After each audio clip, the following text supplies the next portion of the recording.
Bom, obrigado. Uma das transformações que eu espero que aconteça é a gente não ter mais microfone com fio, seja 100% sem fio, sem energia, sem necessidade de pilha. Obrigado, Nasser, obrigado a E-Commerce Brasil pelo convite, pela oportunidade.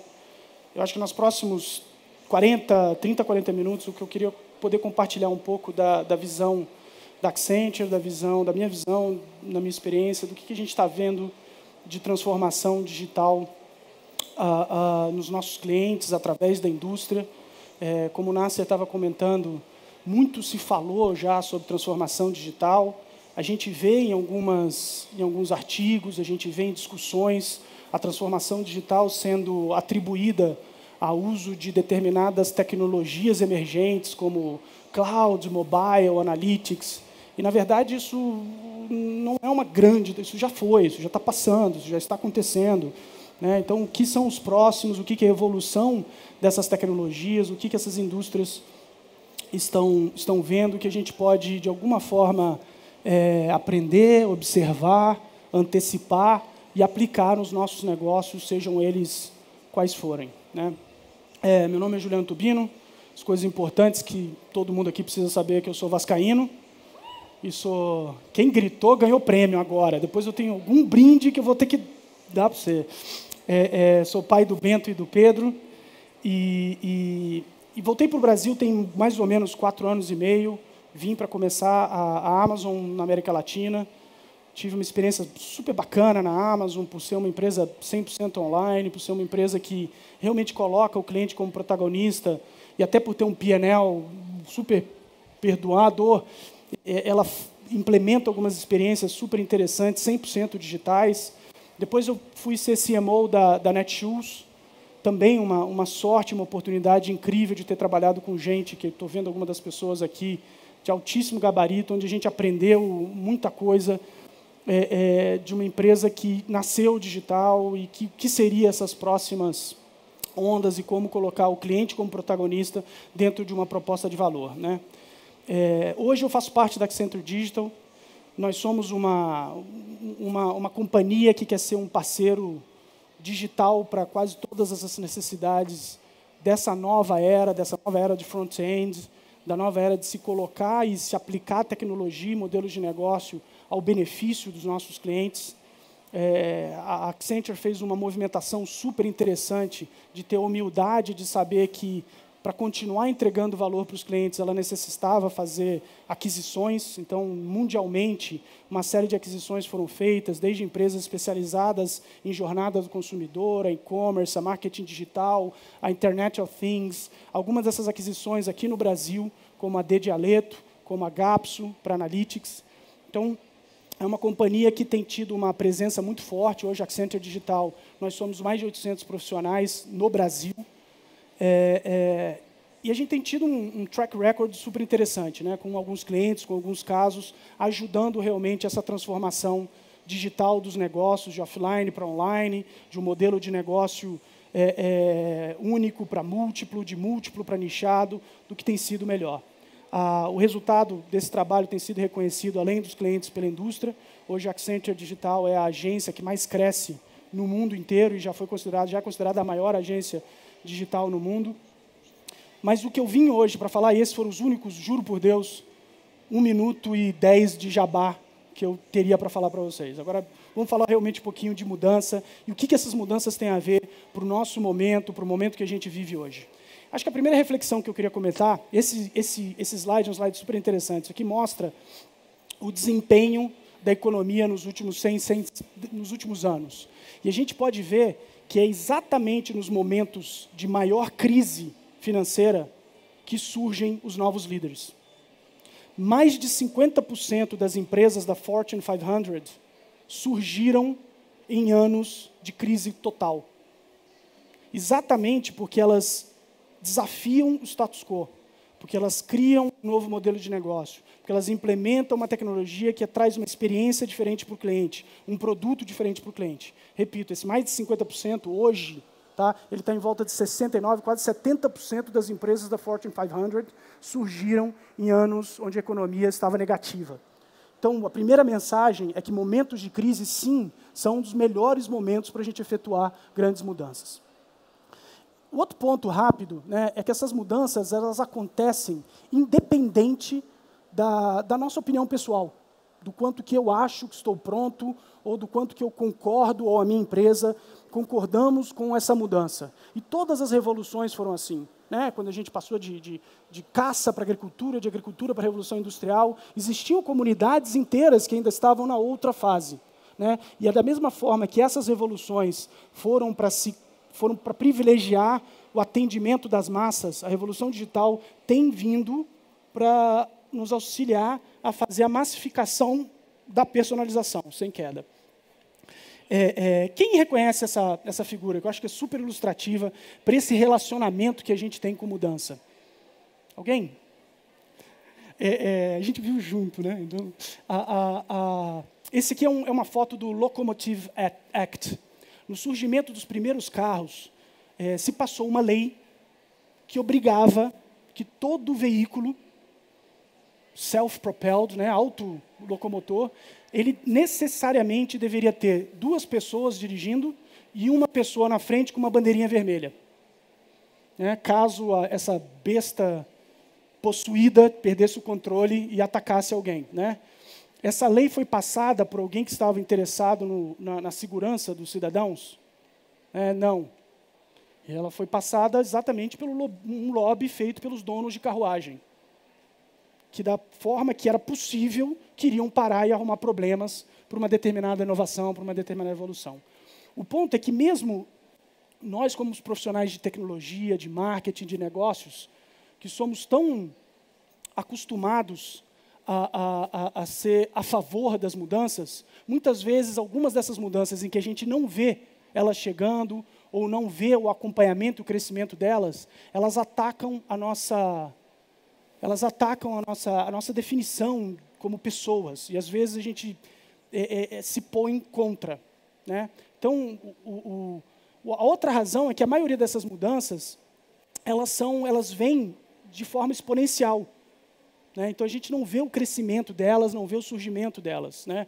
Então, statements como esse, morrer é opcional. Eu tenho certeza que alguns de vocês ficam agredidos, só de ler isso. Né? Puxa vida, o que morrer é opcional? Não, morrer não é opcional. Né? E hoje a gente tem uma quantidade significativa de doenças que eram fatais há 20, 30 anos atrás. Na época dos nossos pais, elas eram fatais. E elas assolavam mais de 10% da população. E hoje, elas são 100% tratáveis. Né? A medicina mudou de tal forma, pelo advento de tecnologias, pelo acesso à computação, pelo desenvolvimento, né, de modelos. Então, hoje, por exemplo, isso aqui, e eu fiz recentemente, essa aqui é a cópia do meu mapeamento de DNA. Você vai hoje num site 23andMe, e por $99 você tem um mapeamento do seu DNA inteiro. Altamente relevante para a gente como brasileiro. Né? A gente é uma mistura enorme. Eu quero saber quem é o lazarento do tio que me passou 12% de tendência a ter câncer de fígado. Eu quero ter, para poder me tratar, para saber o que eu faço, o que eu deixo de fazer. Se ele me passou ou não isso. Né? E, de novo, há 20, 30 anos atrás, nem todo o poder computacional do mundo, nem todos os cientistas do mundo, juntos conseguiriam me dar isso. E eu consigo ter por $99. Né? Existe até mesmo agora uma escola e um cientista que está promovendo a possibilidade de transplante de cérebro. Né? Ele fez um voluntariado, existe uma lista muito curta de pessoas, tem 1 ou 2, mas inevitavelmente isso vai acontecer. Né? Então, e aí se a gente puder realmente aterrissar isso para coisas muito mais tangíveis, né, para o nosso dia a dia, eu tentei reunir aqui 5 grandes mudanças para a gente conseguir abstrair, para a gente conseguir usar isso, né, dentro do nosso dia a dia. A primeira delas é o assunto ou tópico plataforma mobile. Né? Quantos de vocês vivem hoje, né, a necessidade de entender a plataforma mobile, de dividir performance por canal desktop ou mobile, de entender a efetividade do mobile? Porque a gente ainda pensa numa transformação que aconteceu há pouco tempo atrás que é a abundância de poder computacional na mão de todo mundo através de um telefone. O primeiro grande shift é que isso não é mais uma plataforma mobile. A gente não vive mais o fenômeno, a gente viveu o fenômeno de plataforma mobile. A gente vive o fenômeno de comportamento mobile, onde não mais só o telefone, não só mais o computador ou handhelds, tudo é conectado, tudo pode ter poder computacional e tudo está processando, derivando e fornecendo dados a todo tempo.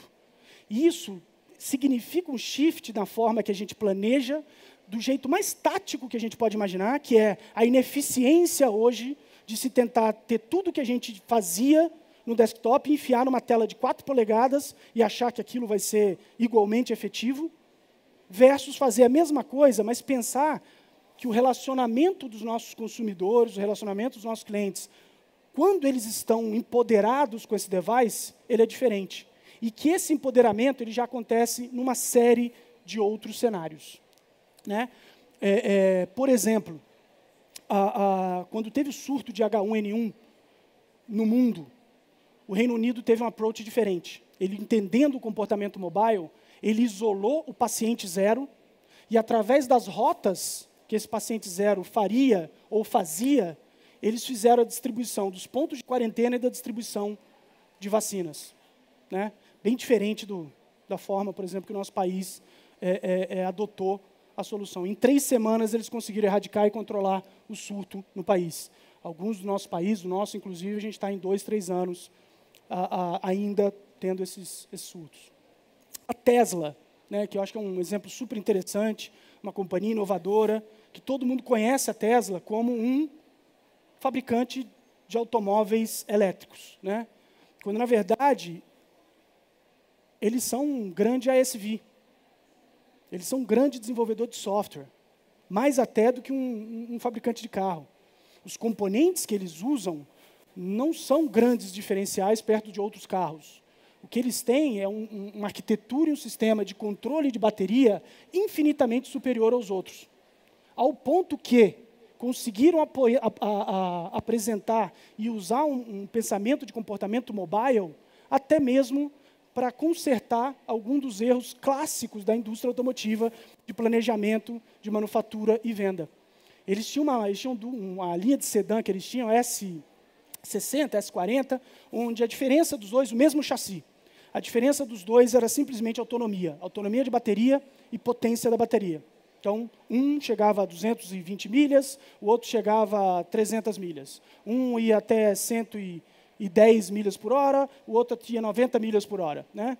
E o que eles fizeram? Eles venderam muito menos do sedã de primeira linha do que o do baixo. O que eles fizeram? Vendiam o S80 a preço de S60, locked, autonomia e potência do carro via software.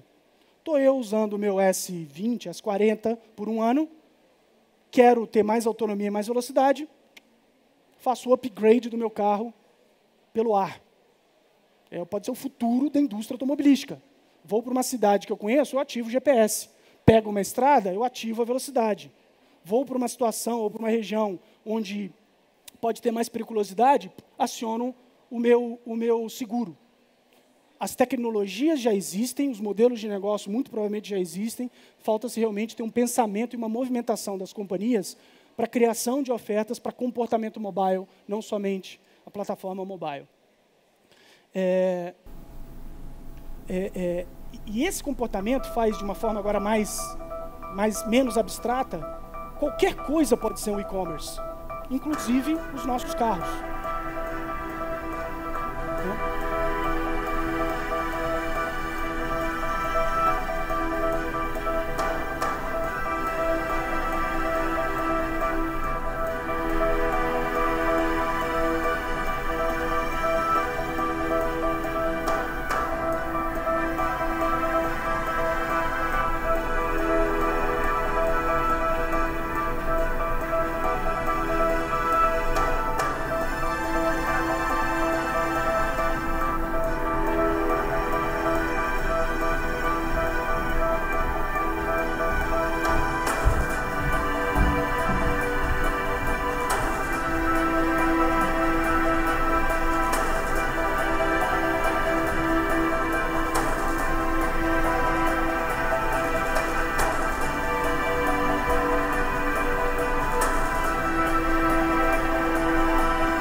cara, tem tantas referências legais, né, nesse vídeo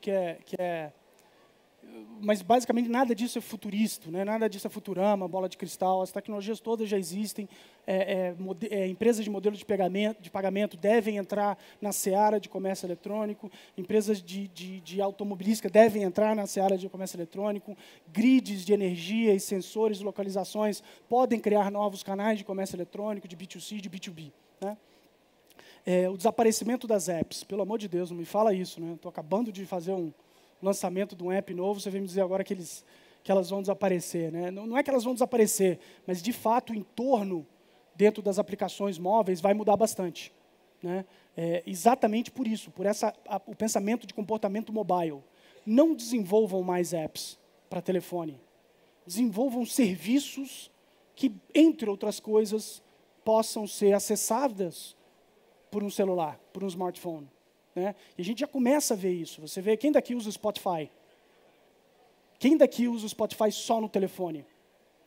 Né? A gente usa no nosso carro, usa no Bluetooth speaker, eles estão em todos os lugares. O WeChat, né, que o pessoal diz que é o WhatsApp do Oriente, quando na verdade é o contrário. O WhatsApp é o WeChat do Ocidente. Né? Eles têm mais de 10 mil aplicações em cima do WeChat. Você faz transferência de dinheiro, comanda a tua casa. Eles são verdadeiras aplicações atômicas onde são criados serviços independentes de device, independentes de experiências.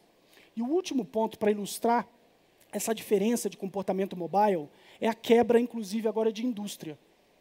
A maioria dos clientes de vocês, da empresa de vocês, hoje a referência de experiência de aplicação ou de experiência mobile não é mais a mesma indústria. Ela é o que o cliente usa. Depois que você usa o Uber e não precisa mais pagar e você sai, você quer essa mesma experiência, transparência e eficiência quando você faz um empréstimo, quando você fala com a escola dos teus filhos. Né? Então, essa liquidez de experiências faz com que as aplicações elas sejam cada vez mais pensadas como serviços e não somente como canal, que é o que a gente faz tanto. Todas essas mudanças que eu vou falar, e essa foi a primeira, elas vão acontecer de uma forma massiva, muito provavelmente nos próximos 18 meses. Não é nada de daqui a 5 anos. Por quê? Porque esses crescimentos vêm de forma exponencial. Sem plagiar, mas fazendo referência ao conceito de singularity, né? É exatamente isso que a gente vai começar a ver. O segundo ponto é a importância do dado. Não quero parecer repetitivo, mas é o quanto que o skill e a disciplina de se entender sobre dados, ela passa a ser vital para todo mundo. Não somente para funções de engenharia ou analítica, ou até mesmo para aplicações analíticas ou lado direito. Né? Cada vez mais o dado lidera, inclusive, desenvolvimento de produto, desenvolvimento de mensagem emocional. Né? Quantos daqui assistem House of Cards? Muito bacana, né? Todo mundo conhece esse lado da Netflix de recomendação, né? As recomendações que a Netflix me faz a partir do que eu assisto, etc, etc. O que nem todo mundo sabe é que o script do House of Cards foi quase todo feito em cima de Data Analytics. Antes mesmo de se começar a produção, eles sabem exatamente qual que é o casting ideal e mais affordable para os próximos 5 anos. Eles sabem quais são os temas que todos vocês estão falando e gostam. Eles sabem que a 12 minutos do episódio, se não tem um shift, um twist no enredo, vocês mudam e vão para outro. Então, ele já foi criado, inclusive, endereçando os maiores desafios de uma série, que é saber se ela vai continuar para o próximo season. Já tinham todo um enredo. Um negócio altamente criativo, sendo potencializado pelo uso inteligente, massivo e personalizado dos dados. Eu não posso fazer propaganda de nenhum fornecedor, mas esse negócio vai estar na próxima versão da ferramenta de produtividade que a maioria de vocês usam. Isso aqui é um diálogo de uma reunião em que eu vou no meu calendário, vou setar uma reunião com a Isa ou com o Renato Camargo e vou colocar lá que da reunião é uma reunião que precisa follow-up. Como eu sempre faço. Acabou a reunião, vai ser disparado, usando inteligência artificial, com linguagem coloquial, um e-mail para ele, para assistente dele, ou para o robô da assistente dele, já checando a próxima data livre das 2 agendas, simplesmente confirmando. Né? Não estou falando de 5 anos, estou falando do começo do ano que vem. Né? Imaginem hoje a aplicabilidade disso para os nossos customer services, dos nossos e-commerce. Como que eu consigo não só implementar uma primeira versão de respostas inteligentes, mas otimizar esse relacionamento.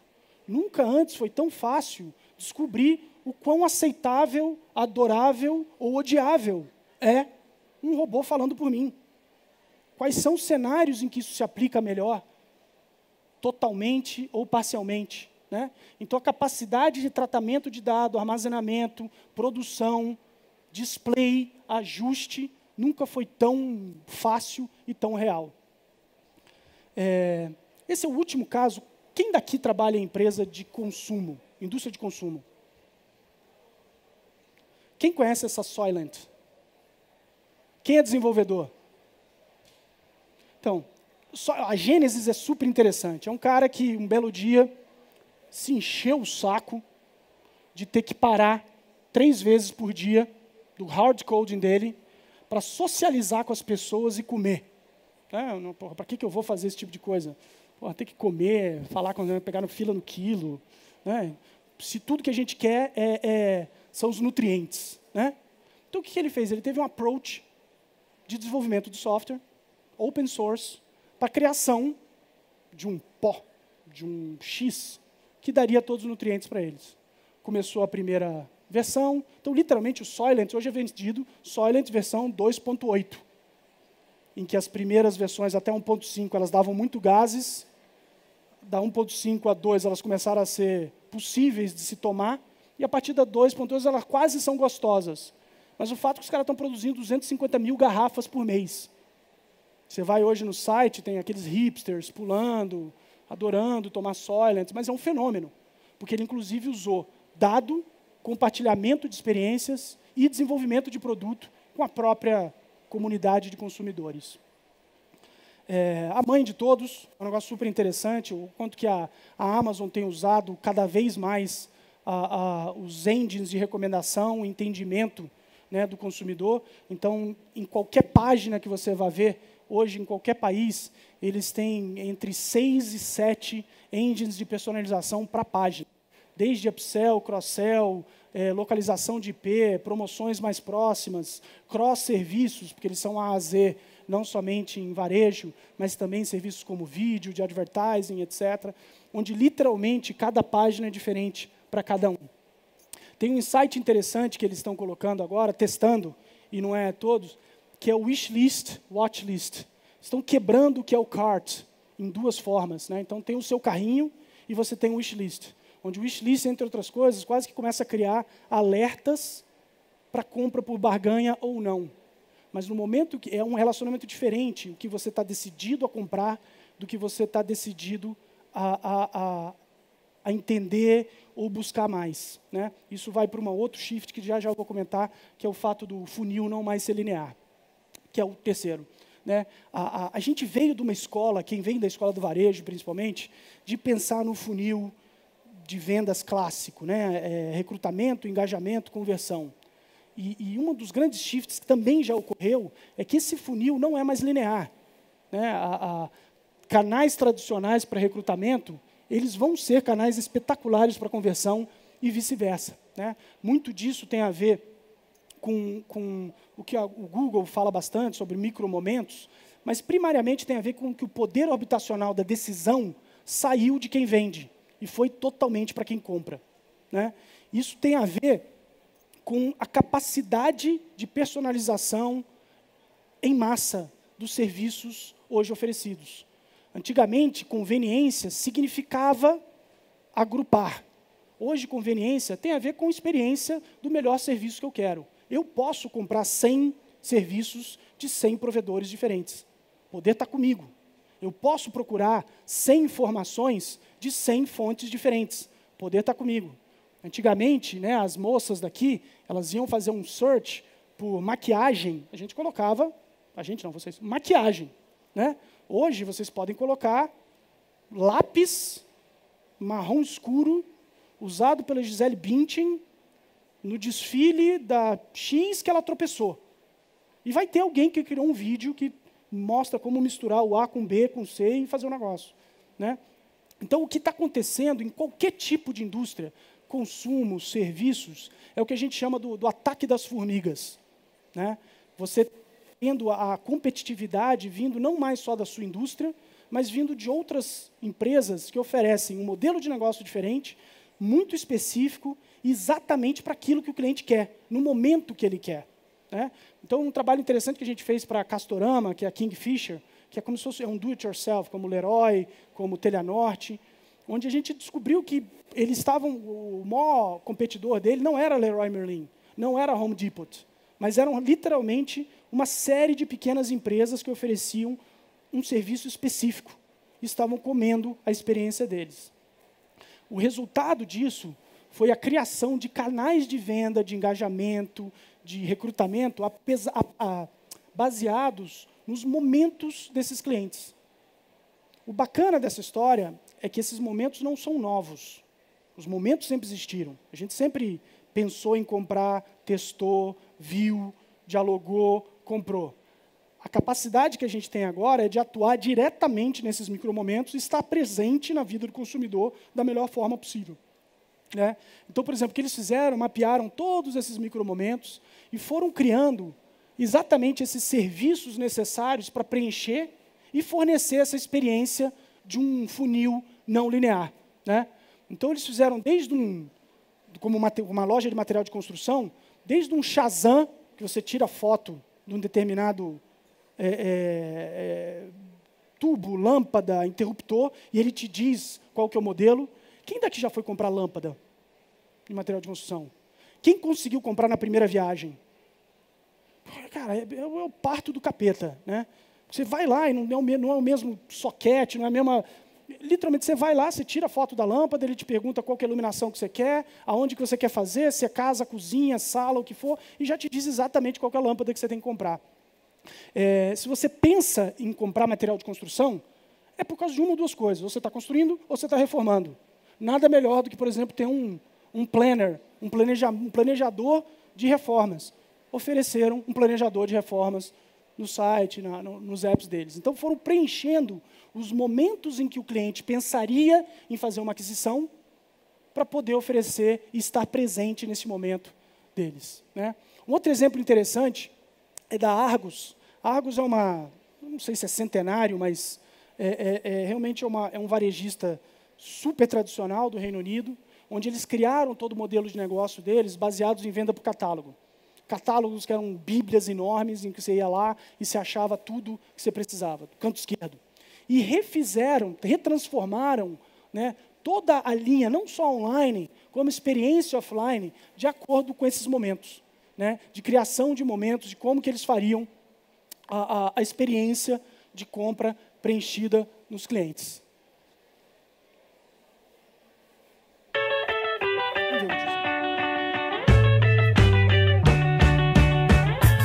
Meet Lisa. She's a young mum who's looking for a brand new TV for her family. Lisa thinks Google is her best bet, so she searches for low-cost, latest TVs. But there's just so many TVs online to choose from, and then she spots a familiar name, Argos. And from here, things start to get a little easier. Firstly, there's a video all about what's new in the world of TVs. It's straightforward and friendly, making everything much easier to understand. And with this new knowledge, Lisa decides that she'd like a Samsung Smart TV. But what size? And where will it go? Luckily, Argos has an app that will answer these questions too. It collects all the dimensions of Lisa's living room so she can see exactly where a new TV would look best. Lisa's having so much fun she's lost track of time, so rushes out to pick up the kids. Lisa's a busy mum, so we know she can't dedicate all her time to buying a new TV, but we want to keep this new, exciting purchase in her mind, so we let Lisa know that some of the TVs she's been looking at are now on offer. When she clicks through to the website to find out more, we introduce her to Adam, a friendly brain box from her local Argos store. Adam knows everything there is to know about TVs and is happy to share the best and worst reviews on Lisa's selected few. But it's a big purchase, which she needs to discuss with her husband Rob. The next day, Lisa is still thinking about the TV. She heads to Currys just to see what they can offer. We know Lisa is nearby and a little too close for comfort to Currys, so we send her a quick mobile notification through the Argos app. The app tells her that the TV she's been looking at is in stock at her local store, also that Adam is in store and available to help out with any other questions. But it's not the Argos she remembers. It's changed. It's bright, vibrant and fun, and of course, it's full of helpful, friendly staff too.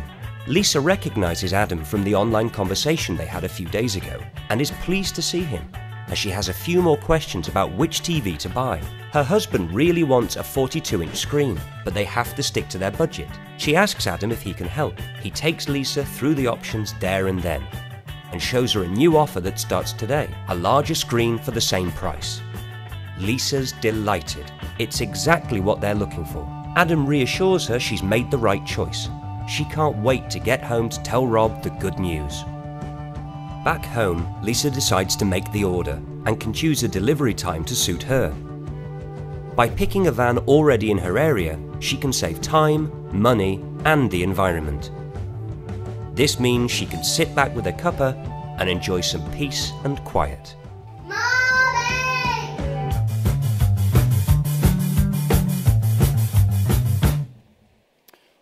O vídeo pode ser até um pouco caricato demais, mas é super interessante que ele mostra old school com new school, atendimento com geolocação e principalmente a criação de funcionalidades a partir dos momentos dos clientes, né? Outra coisa interessante foi o uso e a alavancagem desses pontos de venda para um modelo diferente de distribuição, né? Então, como que eles conseguiram reformular as lojas com uma experiência melhor, mas também transformar as lojas, que eram simplesmente pontos de venda, para habilitar, né, um modelo de hub spoke, onde eles conseguiam oferecer entrega em até same-day delivery, dentro da própria estrutura de vendas, né? O quarto grande shift talvez seja o tabu de privado para público, né? Sim, transparência de dados com os clientes continua sendo primordial. Não, isso é um pré-requisito, né? Segurança dos dados é um pré-requisito. Mas o tabu de que eu não posso usar os dados dos meus clientes de jeito nenhum é tabu. Isso já foi mudado. Existem gerações inteiras que não podiam ligar menos para o que você faz com o dado, desde que você devolva alguma coisa de volta, né? Então, por exemplo, puxa, eu abro tudo, menos dados da minha saúde. Quem nunca pensou nisso, né? Pô, vai que um dia eles vão me cobrar um seguro mais caro. E a gente tem sites como Patients Like Me, que para quem tem algum familiar com uma doença genética, né, isso é uma bênção. Porque literalmente você encontra aqui dieta, reação a drogas, histórico inteiro de pacientes com uma doença parecida com a tua. E que às vezes isso tem muito mais valor até mesmo do que o parecer de um médico. Esse site se tornou, inclusive qualquer um pode acessar, até não doentes, né? Isso se tornou uma das maiores fontes, inclusive, de pesquisa da indústria farmacêutica, né? Você tem, eu compartilharia tudo, menos o meu salário. Você vai no Glassdoor, você tem o salário de todo mundo nos Estados Unidos, qualquer empresa, em qualquer cidade, em outros países também. Aqui no Brasil, acho que tem o I Love Mondays, ou alguma coisa do gênero. Por quê? Porque eu dou, recebo e volta, né? Até empresas hoje conseguem usar isso para ver o quão competitivas elas estão. Minha casa é meu santuário, eu não abro nada para ninguém, né? E a gente tem um dos maiores clichês da nossa era, que é o Airbnb, o maior hotel, sem ter... Fato, né? Eu estou abrindo minha casa, tem foto da minha casa, tem quando que eu vou estar lá ou não vou estar. Ou seja, você tem negócios inteiros usando no two-sided platform, usando e criando negócio simplesmente porque eu estou usando a necessidade de um com a vontade do outro através de dado. E esse não é um conceito novo, isso é um conceito altamente antigo. Isso aqui é uma restituição do que seria a Biblioteca de Alexandria, né, que na época era o Google da época, onde era o acesso a toda informação existente, né, no planeta, e que para você acessar, A única coisa que você tinha que fazer era de graça, né? Você tinha que dizer a tua informação, de onde você veio, sinistro do teu barco, quem estava com você, para onde você vai, contribuiu, levou. Né? Então, existem gerações enormes, inteiras, que já nascem nesse quiprocó, te dou a tua informação, Waze, o que for, desde que você me devolva dado e valor. E o quinto e último, e esse também é super perto do coração de quem trabalha na operação de um e-commerce, quem trabalha com operação de marketing, que é a mudança fundamental da unidade de medida de sucesso. Não faz mais sentido a gente medir somente, estou dizendo que não faz sentido, por alcance individual. Né? O seu valor é diferente do seu valor. Eu tenho um valor como cliente diferente do seu valor. Que eu não posso ser medido somente pelo meu LTV ou quanto que eu compro. Eu sou uma pessoa conectada com 3.000 pessoas, sou influenciador e faço enganjo. Fatala, ele tem uma outra coisa. A minha mãe conhece ela e mais 5 pessoas. Este valor, esse potencial, o tratamento e ótica dos nossos clientes como influenciadores é uma disciplina que precisa ser incorporada imediatamente. Né? Antigamente, isso fazia sentido, mas antigamente era impensável, não tinha como medir. Hoje eu tenho. Eu tenho redes de referrals, eu tenho redes sociais, eu tenho mapeamentos demográficos de mídias sociais. Né? Então, e esse conceito de Network of Networks se estende além do B2C. Ele vai para B2B, ele vai para empresas, ele vai para indústrias. A gente tem uma série de problemas e oportunidades nos negócios que eles tratados individualmente não vão ser solucionados. Se existir uma combinação de interesses de indústrias diferentes, eles vão ser solucionados. Os bancos já fazem isso há alguns tempos. Existe uma necessidade, não tem ninguém fazendo, eles se agrupam e criam uma organização. Por que não a indústria de consumo e o varejo não fazem o mesmo? Né? Então, tem uma capacidade hoje de a gente agir através do conceito de Network of Networks muito grande. Né? Eu sempre esqueço, sempre faço a mesma piada. Esse aqui é meu mapa do LinkedIn, das minhas conexões. Eu não tenho a menor ideia do que isso significa. Mas deve significar alguma coisa para alguém que conhece. Se é mais espalhado, se não é, se tem 8 cores, se tem só 2 cores. Daqui para a gente chegar a um index e um score por cliente, baseado no tamanho de conexões e influência deles, é um pulo. Né? Quando? Quem vai ser o primeiro a fazer isso? Quem vai testar em quais cenários? Né? Um exemplo também super pragmático foi da própria Netshoes. A gente teve há uns 2 anos atrás a primeira batalha de preços na rede social. Uma determinada pessoa, que era um influenciador, fez um desafio. Olha, Netshoes, concorrente. Quero comprar um Nike, quem vai levar meu dinheiro? Isso foi pick-up. Um respondeu aqui, outro respondeu ali. E, no final das contas, o que começou como uma briga de preço e desconto terminou por uma decisão de serviço. E a razão pela qual, no caso, a Netshoes ganhou, e no final isso aí foi republicado em tudo quanto é mídia que você pode imaginar, foi porque o time de Customer Service estava conectado com o time de social, que eles tinham um heatmap de 100 influenciadores. Esse é o primeiro passo. Quem são os seus 100 maiores influenciadores? Aonde eles estão? Como eles se chamam? E não precisa mapear o mundo inteiro num primeiro momento. Mapeia quem são alguns deles. Entenda o tratamento diferente desse pessoal. Vê o que eles podem alavancar, seja em brand equity, seja em venda. Né? E aí, por último, cara, na mosca, faltando 50 segundos aí, ou passando 50 segundos, são esses 5 shifts. Né? Essas mudanças estão ocorrendo, tem uma série de empresas já se alavancando nisso.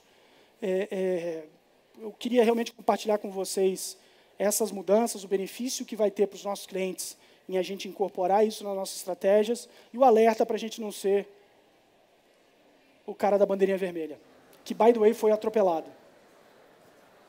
Tá? Obrigado, gente.